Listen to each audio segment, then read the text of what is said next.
Здравейте всички! Как сте в този зимен ден? Добре, понеже виждам, че всички сте много унили. Нека да станем всички да направим по 10 лица и опори, да. Добре. Преди да продължа, I have to ask whether this presentation needs to be in English. Someone in English? No? Okay. God damn it. Добре. Ами ще направя българско, да, надявам се да не е проблем за някой. Добре. Казвам се Красимир Цонев. Имам някакви години опит. Всъщност тук изглежда, че имам 20 години опит като баща. Така звучи. Не ми беше това интента, но да, имам 2 деца, имам около 20 години опит като програмист. Тук съм написал някакви книги. Тия първите 3 не ги купувайте, само последната. Те първите 3 са голямо зло в днешно време, защото са много устарели. Най-вероятно, по-скоро бихте пострадали, ако почнете да ги четете.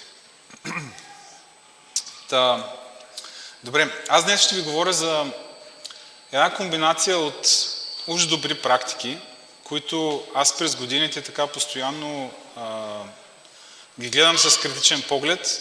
Смятам, че някои от тях всъщност не са толкова добри практики. Къде практики, къде е просто начин на мислене от такива хора като мен, които наричат себе си senior developer. Ще започна с едно малко примерче. Да кажем, че имам тая форма. Тая форма, въвеждам си тук името, тя е форма за регистрация, например. Тук годините... грешка. Примерно. Виждам си годините, събмитвам формата, съответно хора до бекенда, регистрирам се, получавам някакво съобщение. Как един senior developer като мен би имплементирал нещо подобно? Вземам референция към тия дом елемента, двата. Понеже съм senior, решавам, че трябва да се напиша една функция, която да ми свърши работата. Няма да го имплементирам всичко inline, ще напиша функция. Тая функция ще приема името, ще приема годините и трябва да регистрира юзера. Хубаво, обаче тук имам някакво валидиране на данните всъщност и имам като requirement, че името не трябва да е празно, т.е. трябва да има име, трябва да има и години. Проверявам дали всичко е наред, регистрирам. Добре, обаче в последствие получавам друго изискване. Тези години да са повече от 18, равни и по-големи от 18. И аз, понеже съм senior, виждам, че това age е string, нали? Тук аз искам да проверя дали е по-голямо от 18. Трябва да конвертирам всъщност този string към number и понеже съм senior, го правя с едно плюсче отпред. Защото знам, че това е валиден JavaScript. Слагам това плюсче отпред и тук си проверявам някакви неща. Сега е това age различно от 0, мога и да го махна, ама ще го оставя на този етап да е ясно. За другите дете не са синьори. Продължавам аз нататък и в един момент аз обаче осъзнавам, че освен, че трябва да правя такава проверка, трябва да предоставя и съответно правилен меседж, ако има някакъв проблем, някакво съобщение за грешка към потребителя. И понеже пак съм senior, решавам, че това ще ми е в някаква функция изкарано, да е по-подредено. Изкарвам го аз тази функция, тук пиша търнери оператор на няколко реда, ама нищо, то е ясно, ако го разделя правилно на редове, ако го форматирам, за останалите senior developer би трябвало да е окей. Правя го така, обаче тук senior в мене отново проговаря. И виждам аз, че имаме ново повторение. Пък трябва драй там да следвам, да няма повторение. Имам тази проверка горе, имам тази проверка долу, решавам, че това е недопустимо. За всеки senior developer да повтори код е направо ужас. Затова решавам, че тази функция отдолу, всъщност ако няма грешка, в края логиката в нея е, че тя връща празен стринг. И решавам, че тази функция ще ми връща просто false, т.е. аз ще я преизползвам за нещо друго. Това е пак някаква гениална идея на мен, като синьор програмист. Решавам, че всъщност този меседж или ще бъде string, или ще бъде false. В зависимост от съответния случай, нали? Сега тук имаме get error message, хем един път string, хем пък boolean, нищо. После с TypeScript ще го оправим. Няма проблем. Тук тия 5 реда обаче пак не е достатъчно изпилено. Значи, може да е по-кратко. Няма нужда 5 реда за това. Може да го напишем на един ред.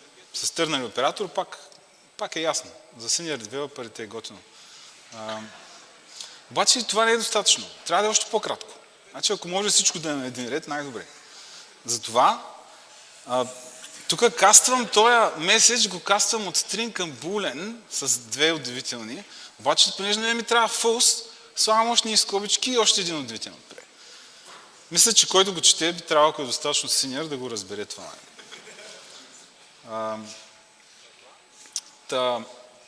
Как ви се струва този код? Много е дълго името на функцията, съгласен съм.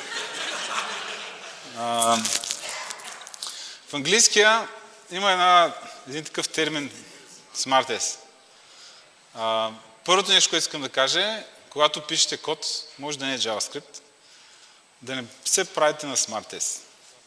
Аз имах такъв период, в който one-liner ги пишех постоянно, защото си мислех, че е готино. Истината е, че кода, който произвеждаме ние, се чете от други хора и ние го пишем предимно за тях, а не за компютрите, които го компилират и изпълняват после. Първото нещо, което е важно за мен като senior developer е да не пиша много умен код и да не се прави на много умен. Защото първо, нали, по дефиниция, smartS е той, който толкова много се прави на умен, че чак става annoying за другите около него. Нека кода да е по-простичък. Да, колега, въпрос от публиката? За Job Security? Ай, ще го вземем това после офлайн. Да не пред хората. Коментарите. Коментарите, аз през годините имах различно мнение за... Тоест, мнението ми за коментарите се сменяше през годините. Нали, всички senior developers знаем, че обикновено коментари няма нужда. Ако кодът е написан както трябва, той само обяснява себе си. Нали? Всеки senior developer пише такъв код, който той е самодостатъчен. В този пример, съответно, това е вярно. Тоест аз мога да напиша този код и да кажа, ама този нейминг, който е използван тук, нали, не е достатъчен. Тия коментари поясняват кое какво е и този проблем може да бъде решен с просто по-добър нейминг. Да, в началото, преди да бъда senior, пишех, нали, така разсъждавах, че трябва всъщност кода ми да е толкова добре написан, толкова добър нейминг, че да няма нужда от коментари. Истината е, че мнението ми сега е, че коментари има нужда там, където ние поясняваме защо сме направили нещо, а не как. Тоест, ако има нужда ти да четеш кода и да разбираш как работи, значи кода не е много написан добре. Нали? Би трябвало да разбереш, нали, как работи, като го четеш. Това би трябвало да е ясно. Но защо си направил нещо това там? Защо то е там? По каква причина си го написал? Нали, това липсва от контекста на кода. Коментари, такива аз бих слагал. По-скоро да обясня защо нещо съществува, а не как работи. Error handling. Не само, всъщност аз не знам другите езици много, но конкретно в контекста на JavaScript, грижата за грешките е някакси останена много назаре, според мен. Много малко хора разсъждават за това как да се справят с грешката, къде точно, какъв подход имат въобще към прихващането на грешки. Да вземем пример, този малък ап. Имаме, да кажем, примерно React App. Имаме App компонент, дашборд, лист, някакъв сервис, там някакъв клас, който не е React свързан. Имаме някакъв API helper, който ходи до API-то. Сега какво става, ако имам грешка в API helper-а? Ето го пример кода. Какво става, ако този fetch request се фейлне? Ами, аз като senior developer не мога да си позволя апа ми да крашне. Да имам някакъв exception, такъв дед никой не е прихванал. Прихващам го и го принтирам в конзолата. Значи всеки senior трябва да прихваща грешките. Това е ясно. Пускаш го в конзолата, юзера какво вижда? Вижда един бял екран. Обаче за всеки senior developer той си отваря конзолата, вижда си грешката, оправя се, нали, разбира за какво става дума. Нали, не е много полезно. Другото любимо нещо е да просто да ретролнеш грешката, което е също много senior. Нали, прихванал си, разбрал си, че има грешка и я подаваш нагоре. Нали, който иска там да я прихваща. Истината е, че ако говорим за грешки, грешките трябва да се прихващат и да се реагира на тях там, където има смисъл. В случая, в този ап, може да направим такова предположение, че ние искаме в UI да покажем нещо. Дали, примерно, това ще е някакво съобщение, дали ще има някакъв друг UI за ретрайване на целия процес. Грешка се прихваща там, където може да реагираме на нея. Защото на всички други места, просто ние нищо не можем да направим с нея, най-много да я спринтим в конзолата. И това прихващане там е безмислено и не само безмислено, ами даже и вредно.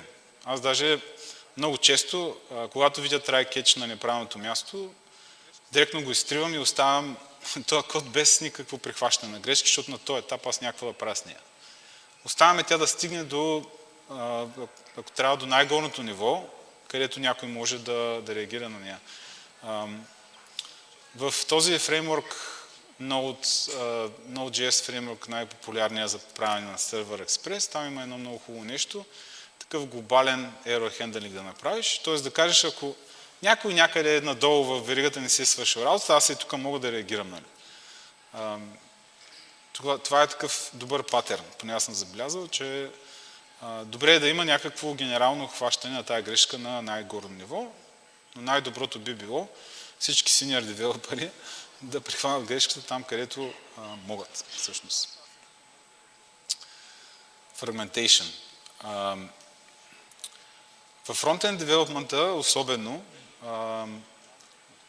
аз това го забелязвам в голяма степен и то е по-скоро свързано с това, че JavaScript е много динамичен език и може да напишем какви ли не глупости там. Нали? Той е много експресивен, може да пишем функционално, може да пишем обектно ориентирано, но когато един човек е по-синьор, той обича така да разбира нещата на много малки модулчета, малки функции, single responsibility принципа, нали, да всеки да си прави едно нещо и такава фрагментация се получава. Да вземем тази функция register, която по-началото използвахме. Сега няма да обяснявам много нали, този код какво прави, но в общи линии имаме писане в някакъв дом елемент, някакви съобщения и правенето на този въпросния request. Сега ние това го виждаме и като всеки senior developer, нали си казваме, бе, тук нещо не е наред. Да пипаме директно дома по този начин е много грозно. Трябва това да си го изнесем в отделни функции, за да не е по-лесно и да може други senior девелопери като нас да си ги използват, нали, това да се преизползва. Нали, то е в основата на всичко да трябва да се преизползва. Изнасяме го ние на всякакви такива helper функции. Имаме си функции за показване на loader, за error message, за success. Нали, това изглежда като някакъв много добър рефакторинг. Подготвяме по реквеста и в един момент виждаме, че ние имаме този по request влиза с 4 нови функции за 4 различни функционалности, което нали, много як рефакторинг, но не взема предвид това фрагментиране на логиката, която пишем. По-добре би било да имаме една функция за правенето на request, една функция за показване на меседж. Какъв точно е този меседж, дали е error или нещо подобно, все тая. Нали. Тоест, тук с този много, бих казал, нелеп пример, искам да кажа, че е много по-добре, когато започнете да фрагментирате някакъв код, да го разцепвате на части, да помислите много сериозно дали има нужда първо и второ на колко го цепите. Нали? Ако от него генерирате адски много голям брой хелпър, функции или класове, значи нещо може би не е наред. Не е наред генерално в това, което пишете.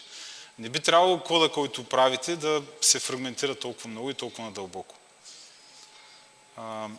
И тук няма как да пропусна да спомена, нали, швейцарското нощче на всеки JavaScript developer, NPM. Там фрагментацията може да отиде много далеч в единия край. Нали. Ето един код, който спокойно би бил един реален код, макар аз да съм си го измислил, нали? Но това реално погледнато може да е наистина част от вашия ап. Какво имаме тук сега? Ами почваме да четем отгоре надолу. Отгоре имаме Style Components. Значи, това е една библиотека. По-надолу виждаме, че имаме React. Имаме React Query. Това е една библиотечка за правене на заявки. Имаме Axios. Това е друга библиотечка за правене на заявки, да кажем. React Query е нещо повече от това, но както да е. Продължаваме нататък имаме Lodash. Това съм. Имаме Moment за датите. Продължаваме още по-надолу слизаме. Виждаме, че имаме едно нещо card.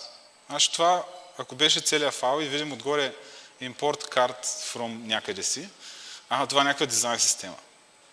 И сега, за да може човек да работи с този файл, има всъщност едни колко? 7 неща, които евентуално човек трябва да научи, нали, за да може въобще този файл някакъв смисъл да направи от него. Това е в резултат на голямо фрагментиране, т.е. хората в екипите, в компаниите виждат, че имат нужда от нещо. И какво правят? Тази библиотека решава този проблем. Да, библиотеката. Ма тя, примерно, идва с 50 функции, аз ще използвам една, ама няма значение. Нали. И точно това е проблема в много апове в днешно време, особено когато говорим за фронтенд апове. Понеже NPM е, нали, колекция от адски много полезни неща, в един момент изглежда много лесно просто да си играем на композитори, да вземаме лего блокчета от тук и там да ги сглобяваме. В крайна сметка този код не е добър, защото той изисква много знания. А не всеки, който работи при вас, има това знание, да не говорим за другите хора, които идват. Learning curve на вашия кодбейс става по-голям и така се работи много по-трудно. И само един истински senior developer знае как да се оправи с това нещо. Защото в един момент само той знае как става всичко. По-малко фрагментация, по-малко модули. Всеки път, когато имате нужда да вкарате някаква библиотека, за мен това би трябвало да е, нали, много ярко светеща червена лампичка. Когато някой вкара някаква библиотека във вашия проект, много сериозно трябва да се запитате дали имате нужда от нея. Защото, както и Радо по-рано в презентацията показа, че много неща могат да бъдат решени просто с веб платформата. Нали, ако човек учи фундаменталните неща по-добре, под по-добре има предвид по-задълбочено, не така отгоре и се оказва, че всъщност веб и браузъра имат много апита, които ние можем да ползваме без да има нужда да вкараме някакви библиотеки. И това е в пъти по-добре, поне от моя опит. Да, това е ясно. Според мен е много известно меме за Node Modules.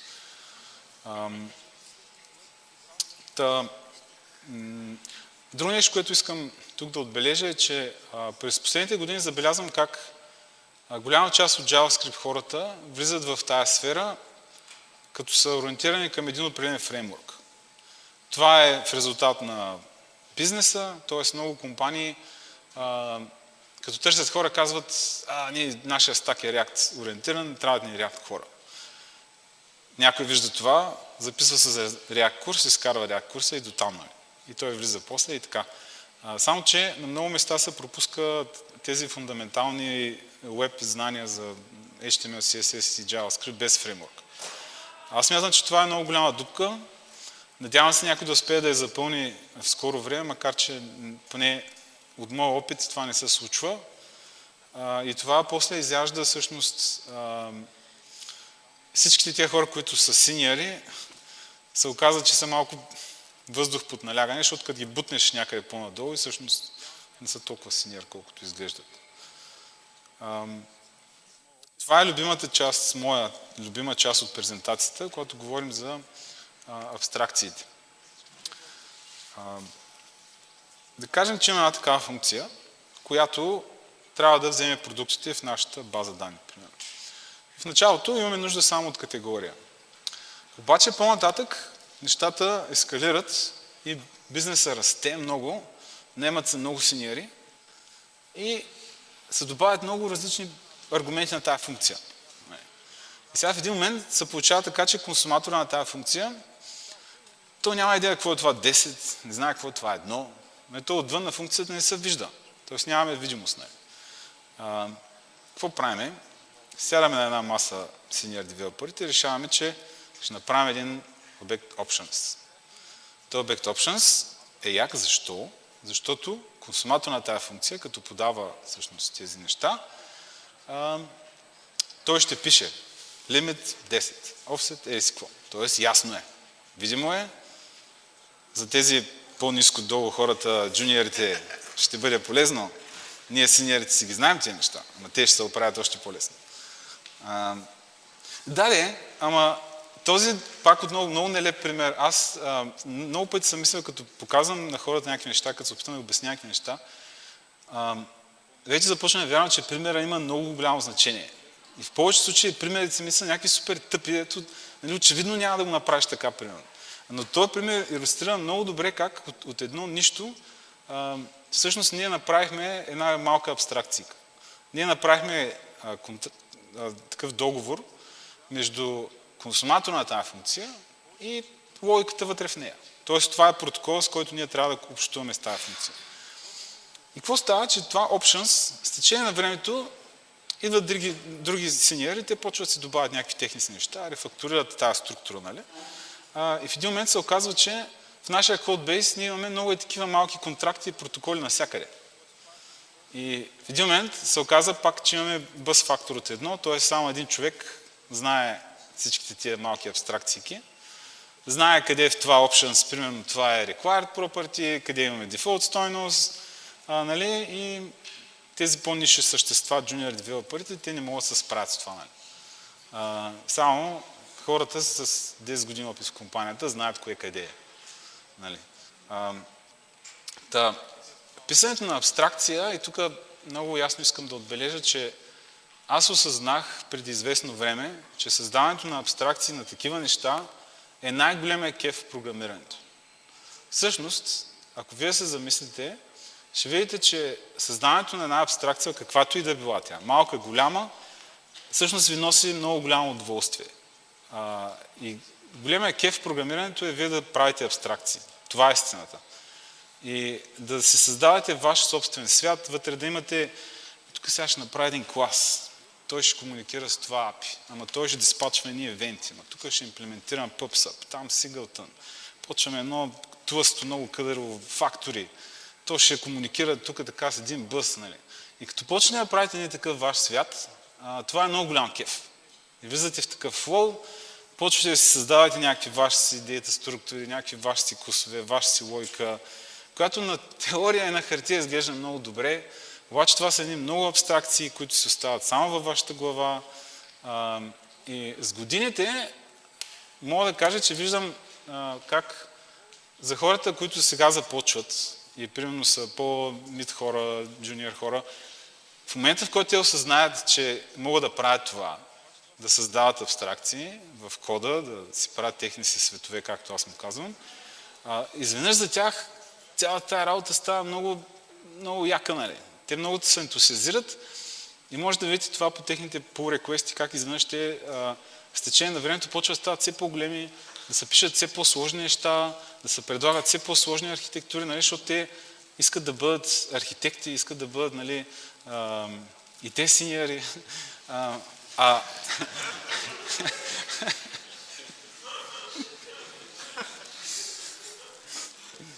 Здраве! Какво правят синьорите в това време? Синьорите мразят абстракцията. Синьорите си казват, стига бе. Пушбекват по реквеста и казват не. Това го имаме вече на 10 места, не работи. Хората те не искат да пишат код, те искат да трият код. Това е истината. С течение на времето те знаят, че това е голям кеф, да си напишеш нещо, нали, твое си там. Но по-големия кеф за тях започва да бъде те да изтрият някакъв код. Радо го доказа. Той сутринта почна с това колко код бил изтрил, нали. Да, това е кеф голям. Ако можеш да махнеш голяма част от кодбейса, е още по-яко, нали. Но за хората в начален стадий, когато все още така има този пламък, синия пламък в душата си, пишат много. И моя апел към вас е всъщност всеки път, когато правите такъв малък контракт, малък протокол между две неща, да се замислите, че това е една абстракция. То макар и малко е абстракция. И може да прерасне в нещо много голямо. Защото аз сега за тия options в тази функция мога да кажа добре, ама аз трябва и на друга функция да подавам същите options. Значи трябва да имам някакъв начин да тези options да ги създавам по-лесно. Фактори. Тук е момента за факторито. Вкараш факторито, то да ти създава, нали, тези options. Добре, ама това фактори, то не върши баш добра работа. Аз ще го екстегна. Ще направя един екстенд на този клас фактори, ще направя друг, нали. Той ще има същите функции. В един момент, чакай, аз имам нужда от много факторита. Сега това ще го изнеса още по-нагоре в някакъв интерфейс да ми е много яко. И в един момент се оказва, че ти правиш някакви много, много дебели неща за решаването на някакъв такъв проблем, който с TypeScript може да го решиш примерно с някакъв тайпинг. Нали? Абстракциите са нещо много яко, те са като наркотик за повечето хора. Аз самия обичам да правя абстракции, и понеже аз не си го позволявам на работа, работя отстрани, правя с някакви проектчета, много често се така цел, просто да си мажа, леле, сядам една неделя и цял след обяд, давай, фърляй тук едни патерни. Точно за да се задоволя тая нужда на това да направя нещо много голямо и много интересно. И точно след 2 дена, сряда сутрин, искам да го пипна и нямам идея това как работи. Защото това са абстракции, които аз тогава съм си мислил, че са яки. Затварям една сряда сутрин, вярно е, много яко наистина. И го продължавам следващия уикенд и цикъл се повтаря, докато този проект не седи в GitHub и никой не го пипа години наред. За мен до някаква степен проблема с абстракциите на много малко ниво се решава просто с правилен тайпинг. Ако ползвате TypeScript, би било добре, вместо да следите това options, просто да опишете добре функцията. Примерно, това е много прост пример. Така, накрая искам да завърша с 2 патърна, които аз съм забелязал, че през годините аз поне ги ползвам на много места и просто да ги спомена, да покажа поне аз какви проблеми съм видял с тях. Singleton патърна, света на React специално, пък и не само, го имаме в този глобалния стейт. Това реално погледнато е един singleton. Примерно в Redux може да кажем, че имаме такъв патърн имплементиран.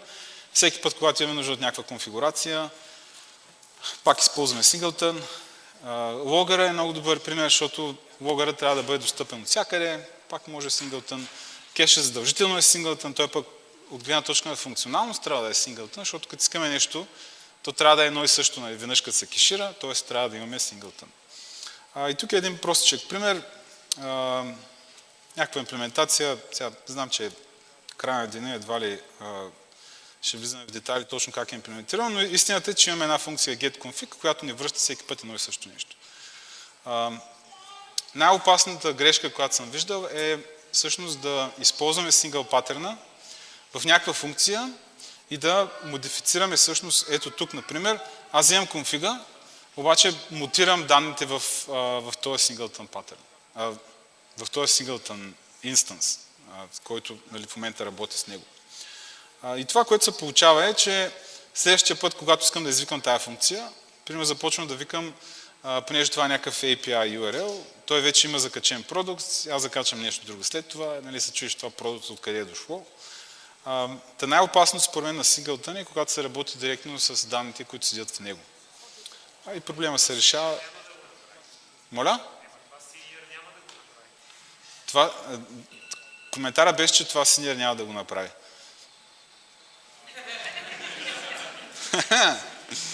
Добре.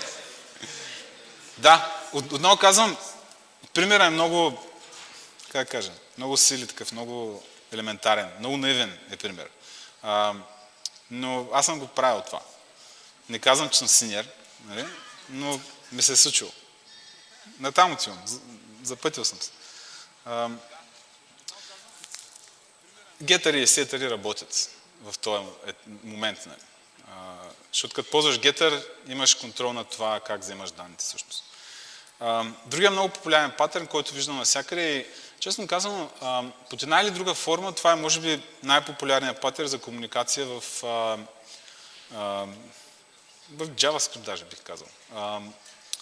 Какво ме предвид по това? Например, Дом дървото го имплементира това нещо. Имаме нещо, което диспачва евенти на здраве, нещо, което слуша за евенти. В Redux това е също доста силно застъпено. Колко от вас, всъщност аз забравя да питам, колко от вас са синьори програмисти? Признайте си. Добре. Колко от вас са ползвали Redux? Redux Saga? Съжалявам. Трябва да ви се извиня, нали? Redux Saga е много добър пример за абюсването на този патърн. Там е... Отиваш в един ако имаме спектър на лошост на този патърн, отиваш в единия край. И съответно къстъм имплементация. Това е... Ако имаш някаква изолация на нещо, то обикновено комуникира с останалия свят чрез ивенти. Нали? Защо е така? Защото този патърн е много удобен всъщност да отдели точно да отдели нещо, което върши работата, от нещо, което иска работата да бъде свършена. И най-големият минус е същото нещо, че нещата са много отделени. В имплементацията на Дом дървото това не е точно така, макар че и там мога да приобщя, нали, в някои случаи към този проблем. Но основният патърн на този проблем е, че тук имам някакъв пример, който не е всъщност важен толкова много, че много често имплементация на този патърн е под формата на бъс. Тоест, имаме някакви неща някъде, които казват dispatch event, пускат event-а, той влиза в някаква черна дупка, има някакви места на друго място, които слушат за този евент и те реагират на това. Най-якото е, че тия две неща са много отделени, най-гадното е, че тия две неща са много отделени. Всъщност. Истината е, че докато го пишеш, докато си junior mid-level, си кажеш, бас якото, тук не. Само го диспачвам, там само го фащам, няма значение къде са тия две неща, супер. Обаче, като почнеш да работиш на такъв кодбейс, осъзнаваш, че traceability на всичко това е много трудно. Нямаш никаква видимост нямаш на практика, кой какво диспачва, кой кога слуша за него, преди кое, защото те почват да имат dependency нещата. Имаш race conditions понякога не си сигурен кое точно първо диспачва евента.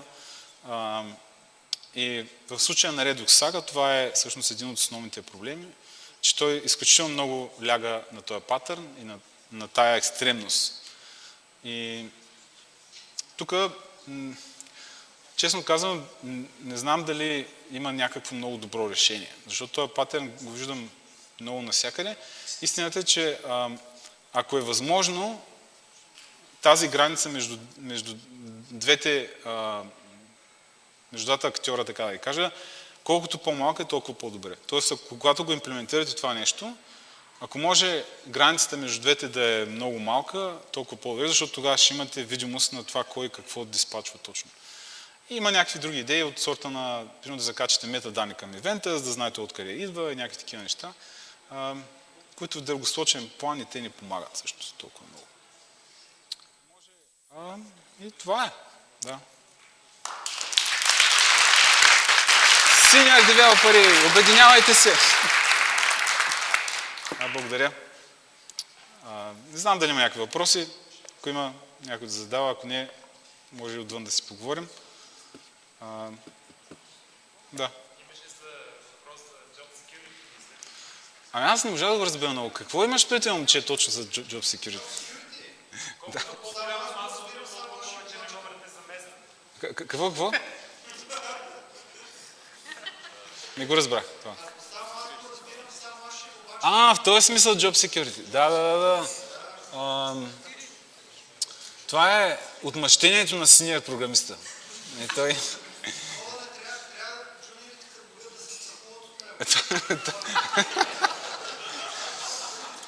Добре, аз това ще го кажа, дано остане в записа за поколенията. Да, въпросът беше за Job Security, т.е. трябва ли да пишеш такъв код толкова сложен, за да може да си осигуриш място в тази компания, да си на практика да им могат да уволнят, нали? Марто казва, че трябва, като такъв код трябва да пишеш, че като го видят джуниор програмистите да се страхуват направо. Нали, да... Малко като с криптографията. Значи един код трябва да е толкова сложен, че да отнема време. Точно така. Като го разбират, почваш новата версия. Да. Един код трябва да е толкова сложен, че по-джуниор хората, докато го разберат, ти пускаш нова версия и те пак в начално. Много добре. Да.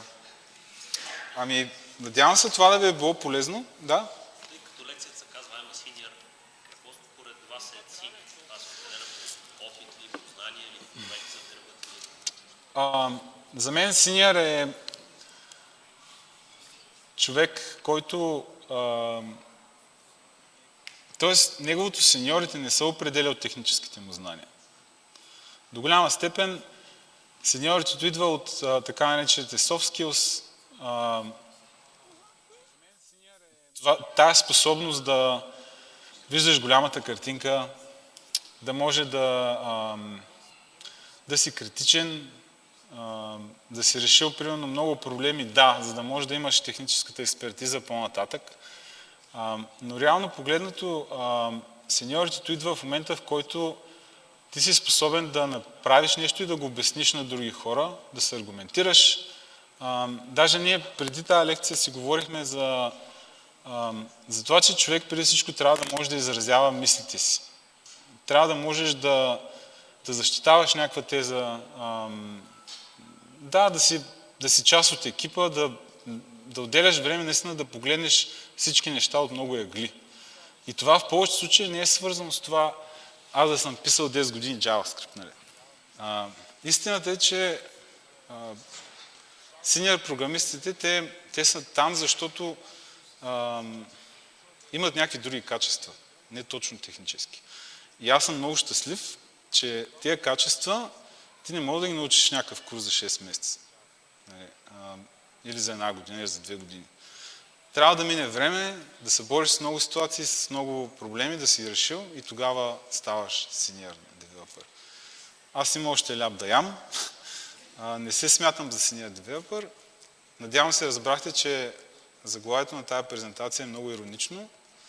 Тя всъщност се казва по друг начин, но аз реших тук да я направя така, за да сложа фокуса върху това, че човек не трябва да се взема много насериозно, да подлага под съмнение своите знания винаги. Това също е качество на senior програмиста. Той знае, че нищо не знае, нали, в повече случаи. Но наистина за мен силата на такива хора е по-скоро в възможността да общуват на техническо ниво, да виждат мениджмънт на нещата и да общуват на бизнес ниво. Тоест те така естествено някак си се дигаш нагоре в веригата. Нали?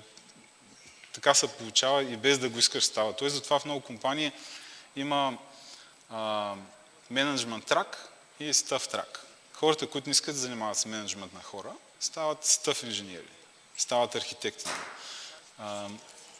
Хората, които искат да менажират хора, не се занимават с екип, да правят ревюта на хората, да ги менторстват, те влизат в другия трак. Но те пак са senior за мен. Като съответно трябва да отворим скоба, че във всяка компания това е различно. Някъде може да ни търсят това. Може да търсят да разбираш, да знаеш всичко в целия стак, примерно, и ставаш senior. Пак много зависи от компанията. Да.